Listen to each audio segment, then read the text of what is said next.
Tailoring ఇప్పుడు holidays కదండి, చాలామంది కాలేజెస్ అయిపోతే ఇంటి దగ్గర ఖాళీగా ఉంటారు. నేర్పిద్దాము అనేసి యూజ్ అవుతుంది అని పెట్టాను కదా వీడియో.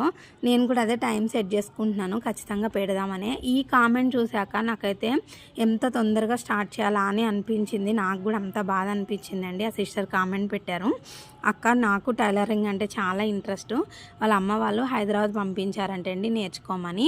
అయితే హాస్టల్ ఏమొద్దు, చుట్టాలు ఉన్నారంట, వాళ్ళ ఇంటికాడ ఉండి నేర్చుకోమని అయితే వాళ్ళ పిన్ని వాళ్ళ ఇంటికి పంపించారంట.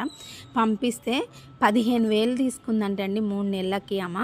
ఆ 3 నెలల్లో కూడా ఓన్లీ హెమ్మింగే, రోజుకి 10 బ్లౌజులు బయట ఇవ్వకుండా ఈ అమ్మాయితోనే రోజు 10 బ్లౌజులు హెమ్మింగ్స్ చేయించేదంట.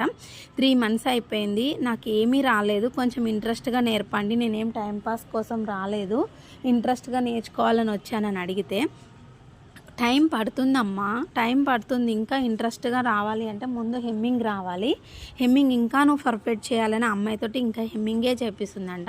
ఇక్కడేమో చుట్టాలు వీళ్ళని వచ్చింది కదా పాపం అమ్మాయి, వాళ్ళేమో 3 మంత్స్ అయిపోయింది, ఇంకెన్నాళ్ళు ఉంటావు అన్నట్టు వాళ్ళు మాట్లాడుతున్నారంట.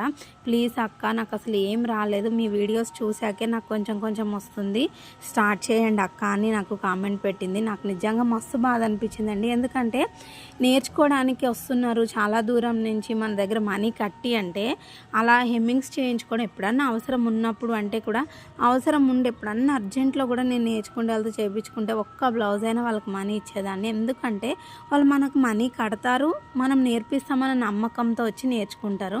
అలాంటి వాళ్ళకి మనం పర్ఫెక్ట్ నేర్పించి పంపించాలి, కానీ ఇలా హెమ్మింగ్స్ చేపించి పంపించడం అనేది నాకు అసలు నచ్చలేదు.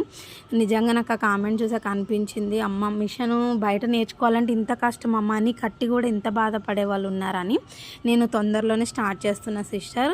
క్లియర్గా బ్లౌజ్ ఎలా అంటే మీరు డైరెక్ట్ బ్లౌజ్ పైననే నా వీడియో చూస్తూ కుట్టేలాగా నేనైతే స్టార్ట్ చేయబోతున్నాను, ఓకేనా? ఫీల్ అవ్వకండి సిస్టర్, నాకు చాలా బాధ అనిపించింది.